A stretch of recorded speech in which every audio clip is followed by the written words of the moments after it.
जय हिंद। आज के विषय में समझेंगे हमारे पड़ोसी देश पाकिस्तान का जिगरा वाला दोस्त टर्की, ये दोनों देश इन दिनों मुसीबतों का सामना कर सकता है। यहाँ इस आर्टिकल के माध्यम से देखते हो जो कि बीते कुछ ही दिन पहले यानी 26 नवंबर का यहाँ आप देख पाते हो कि मुस्लिमों बाहर जाओ, किसी भी ऐसे देश चल जाओ जहाँ इस्लामिक धर्म माना जा रहा है, ऐसा कुछ ये आर्टिकल बताना चाह रही है। ऐसे विषय में यह भी आप देखते हो यहाँ पे डच का मामला जुड़ा हुआ है, वहाँ के एक पीएम जो कि बन सकते हैं। और ऐसे विषय में स्पष्ट करा देना चाहूँगा कि मामला पूर्ण रूप से नीदरलैंड से जुड़ा हुआ है। ये क्या स्थिति उत्पन्न किया जा सकता है, ये जानने वाली बात होगा। आप जिसे यहाँ तस्वीर में देख रहे हो, दरअसल इसी बंदे की ओर से ऐसा कुछ कांड की स्थिति उत्पन्न की गई है। इनका नाम बताया जा रहा है ग्रीट विल्डर्स। आखिर इन्होंने क्या किया, क्यों ये मुस्लिमों से इतना नफरत करते हैं, क्या है इसके पीछे राज, ये जानने वाली बात होगा। क्या सिर्फ टर्की और पाकिस्तान जैसे देश इसके टारगेट में है, या फिर अतिरिक्त विश्व में जितने भी देश हैं इस्लामिक, उन सभी देशों को ये टारगेट कर रहे हैं, ये जानने वाली बात होगा। क्या ये वाकई में इनका पुराना दुश्मन है, और क्या है हमारे पड़ोसी देश यानी भिखारियों से भरा इस्लामिक धर्म मानने वाला छोटा सा देश पाकिस्तान का यहाँ पे योगदान की इनके आते ही इन दोनों देशों में एक तरह से हलचल मचने की स्थिति उत्पन्न हो सकता है, ऐसा कुछ संभावना लगाई जा रही है। तो आइए स्टेप बाय स्टेप चर्चा करते हैं, क्योंकि ये मामला बड़ा ही अद्भुत है। यहाँ मैं आगे सब्जेक्ट में आपको बताऊँ उससे पहले यह स्पष्ट करा देना चाहूँगा कि इलाका देखिए कि ये काफ़ी दूर है, ठीक है। जर्मनी के ऊपर में आपको दिख रहा है जो रेड पॉइंट है, यही है दरअसल नीदरलैंड। और यहाँ आप देखते हो कि पाकिस्तान यहाँ पे, टर्की यहाँ पे है, जिसे आप तुर्की के नाम से भी जानते हो, ठीक है। अब इलाका क्या है ये नहीं है, ये एक अलग बात था। लेकिन इनके ओर से क्या किया गया था कि अभी बीते कुछ ही महीना पहले एक आर्टिकल सामने आया था, जिसमें ये थोड़ा कुछ ओवर एक्साइटेडपन में कुछ ऐसा बोल देते हैं जो कि कहीं ना कहीं दूसरों के साथ एक तरह से दर्शाता है कि ये भाई साहब व्यापार करना चाह रहे हैं, और ऐसे रिश्ते में व्यापार लाइएगा तो फिर थोड़ा दिक्कत होता है। देखो होता क्या, लेकिन इसे ही तो कहते हैं कूटनीति भाई, तो ये तो करना ही पड़ेगा। यहाँ इस आर्टिकल के माध्यम से आप ये देखते हो कि ये जुड़ना चाह रहे हैं यूरोपीय संघ में, ठीक है, टर्की। लेकिन टर्की को ऐसा मौका नहीं दिया जाता है। तो ये क्या करते हैं कि स्वीडन का सहारा लेना चाहते हैं। क्या लेना चाहते हैं ये भी मैं बता देना चाहूँगा। टर्की के जो राष्ट्रपति हैं उनके ओर से ऐसा स्टेटमेंट आया था कि भाई साहब, मैं एक तरह से ये आग्रह करते हैं, अपनी बातों को रखते हैं, एक तरह से अपील करते हैं कि मैं करीब 50 सालों से, यानी ये टर्की का बात कर रहा है, टर्की करीब 50 साल से अधिक समय से एक तरह से इंतजार कर रहा है कि यूरोपीय संघ में शायद इन्हें जोड़ ले, और उनके द्वार पे ही इंतजार करते जा रहे हैं। लेकिन तब क्या हो रहा था कि ये नीदरलैंड के जो पीएम बनने वाला है, ऐसा संभावना लगाया जा रहा है, क्योंकि चुनाव हो चुका है और इनका सीट मतलब अच्छा खासा आ चुका है। हालांकि मैं वीडियो के अंत में बताऊंगा कि इसका और किस तरह का एक तरह से ये भी स्थिति होगा कि ये शायद ना बन सके, लेकिन कई गुना अधिक संभावना है कि यही बनेगा, तभी जाके ऐसा कुछ आर्टिकल सामने आ रहा है। ऐसे में यह भी देखने को मिला कि आओ और यूरोपीय संघ में तुर्की को जोड़े, ठीक है, रास्ता खोलो। अरे इसके अतिरिक्त यहाँ पे मैंने शुरू में क्या बताया आर्टिकल के माध्यम से कि स्वीडन का जिक्र किया गया। इसे क्या करता है कि ये बोलते हैं कि भाई साहब नेटो में हम इसे जोड़ने के लिए एक तरह से अपनी सहमति जता देंगे।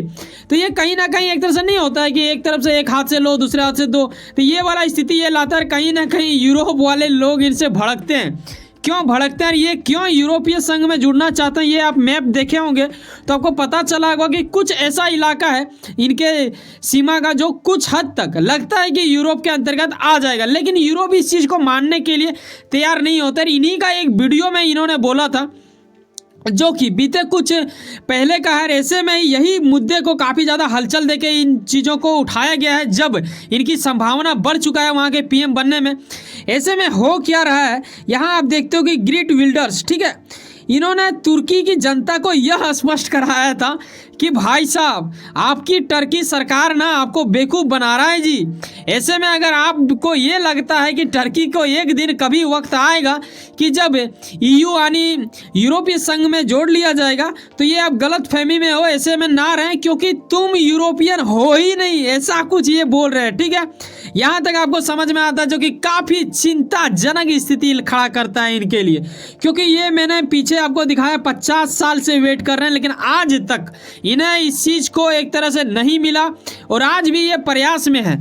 साथ ही आप ये भी देखते हो, ये स्पष्ट ही अपने वीडियो में ये भी कहते मिले हैं ग्रीट विल्डर्स कि भाई साहब उन मुसलमानों से देश छोड़ने का इन्होंने एक तरह से अपील कर दिया कि भाई साहब कहीं भी निकलो, मेरे देश में रहो या ना रहो एक अलग वाली बात होता है, लेकिन जो व्यक्ति कुरान को इतना अधिक महत्व दे रहा है कि हमारे ही देश के कानून को एक तरह से आप उससे ज़्यादा महत्व कुरान को दे रहे हो, ऐसे विषय में नीदरलैंड के एक तरह से इनका पार्टी का नाम बोले तो फ्रीडम वो पार्टी है, ठीक है, पार्टी ऑफ फ्रीडम है इनका पार्टी का नाम।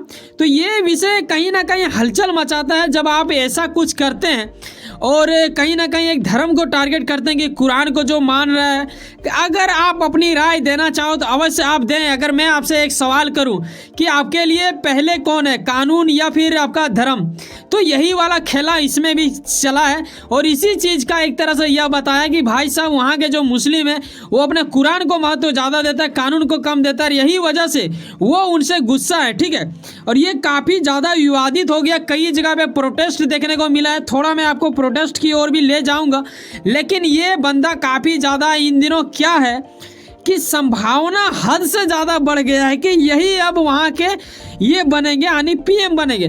बताना चाहेंगे नीदरलैंड को हल्के में मत लेना, ठीक है। आपने सुना होगा कि ये कई सारे ग्रुप में तो दिखता नहीं है जी, लेकिन ये एक अच्छा मतलब तरक्की वाला देश माना जाता है। इनका एक यूरोप में अच्छा खासा नाम है, कहीं ना कहीं इनका योगदान है, तभी जाके आपको अनेक प्रकार के आर्टिकल यहाँ देखने को मिल रहा है जो कि वेस्टर्न कंट्री की ओर से भी लिखा जा रहा है, कई सारे इंडियन मीडिया भी लिख रहे हैं, ठीक है। तो अलग अलग जगह पे ये चर्चा की स्थिति आ चुका है। आइए थोड़ा प्रोटेस्ट के बारे में जिक्र करते हैं कि इनके इतिहास से क्या जुड़ा हुआ मामला है। यहाँ आप देख रहे हो, ये जो आप तस्वीर में देख रहे हो ये दरअसल पाकिस्तान का है।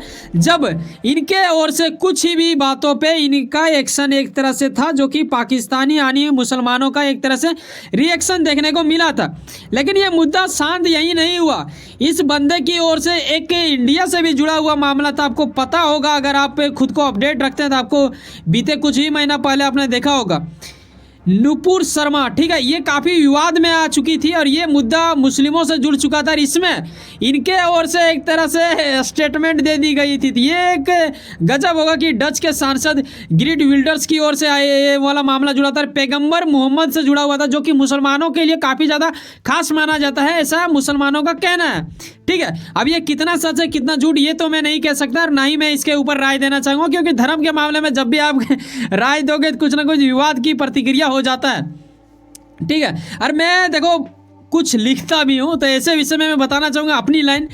मैं देखो धर्म को सत्य नहीं, सत्य को ही धर्म मानता हूँ। अगर आप सत्य है ना तो आपको किसी धर्म की जरूरत ही नहीं है, हमेशा सत्य को आगे बढ़ाएं। और आपने देखा होगा चाहे हम किसी भी धर्म की बात करें, सत्य मानने के लिए हर धर्म प्रमोट करता है। जिस व्यक्ति में सत्य नहीं है वो कोई धर्म का नहीं है, तो ऐसा मेरा मानना है। बाकी इस धर्म को लेकर आप बोल सकते हो अपनी राय। यहाँ आप इस चीज़ का आर्टिकल भी देख सकते हो जो कि 2022 का है, नुपुर शर्मा का, जिसमें इनके ओर से भी स्टेटमेंट आया था यानी डच के, ठीक है। तो ये एक बड़ी बात हो जाता है। कहीं ना कहीं एक और मुद्दा जुड़ता है जो कि पाकिस्तान का एक खिलाड़ी है।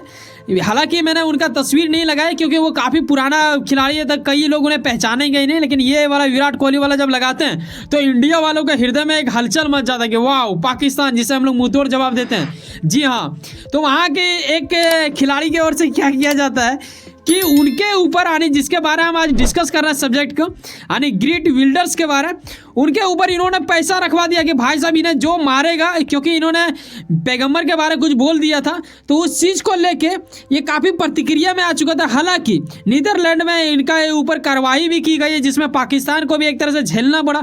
पाकिस्तान में कई सारे प्रोटेस्ट भी आया, लेकिन क्या ही करे, पाकिस्तान का वही हरकत है, अक्सर इन्हें मुंहतोड़ जवाब मिल ही जाता है। लेकिन इन दिनों इनकी खतरा और ज़्यादा बढ़ जाएगा। हालांकि मैं यह भी आपको स्पष्ट करा दूं कि ये चुनाव 22 नवंबर को हुआ था, ठीक है। इनका अगर वहाँ के पुराना है जो मैं देखूं तो बता देना चाहूँ, इनका नाम मार्क रूट बताया जा रहा है, जिन्होंने जुलाई में ही एक तरह से इस्तीफा दे दिया था और इसके बाद चुनाव हुआ, अब ये जीत चुका है। ऐसे में थोड़ा सा यही शक है कि इन्हें थोड़ा गठबंधन बनाना पड़ेगा कुछ सीटों की, लेकिन कई गुना संभावना है कि पीएम शायद वही बनेंगे, ऐसा कुछ आर्टिकल सूत्रों के अनुसार पता चल रहा है। जैसे मान लो इंडिया में चुनाव होता है, अभी 2024 में चुनाव आने वाला है, आपको पता है, बहुत ही निकट हम लोग आ चुके हैं, चुनाव होगा। मान लो बीजेपी का पूरा तरह से ये सीट आता है, तो लोग क्या सोचेंगे कि पीएम मोदी फिर से पीएम बनेंगे। अधिकांश लोग यही रहेगा, 100% तो नहीं बोल सकते, लेकिन 99% चांस इन्हीं का रहेगा पीएम फिर से बनने का। तो उसी प्रकार उनका वहां पे है जो कि काफी अच्छा खासा माना जा रहा है। अब ये चीज आते ही जो बंदा ऐसे पीछे वीडियो में अपना बोल चुका है कि हम इन मुसलमानों को ऐसा करेंगे, ये करेंगे, वो करेंगे, तो वो क्या लगता है कि पीएम जैसे उसके पास पावर मिलेगा तो वो क्या हलचल मचा सकता है। आप कल्पना करके देखिए। अब एक दुर्भाग्य वाली बात होगा उन मुसलमानों के लिए या फिर सौभाग्य वाला बात होगा नीदरलैंड के जनता के लिए, ये देखने वाली बात होगा। जब इनके प्रति कुछ रिपोर्ट आएगा तो मैं यकीनन आपको बताऊंगा।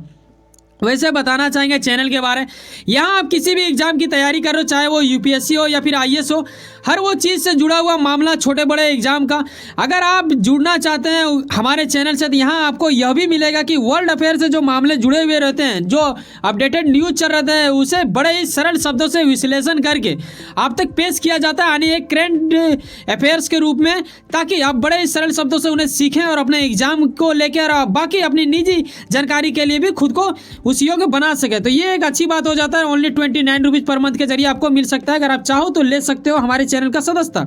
वैसे सुनो ना कहीं आप कुछ ना कुछ काम करते होंगे, यकीनन अपने काम के प्रति काफ़ी ज़्यादा उम्मीद रखते होंगे, यकीनन आपका मेहनत आपका मंजिल बन के मिले। वैसे सुनो ना, सब्सक्राइब कर लो वर्ल्ड अफेयर्स पॉलिटिक्स और जुड़े रहो मुझसे।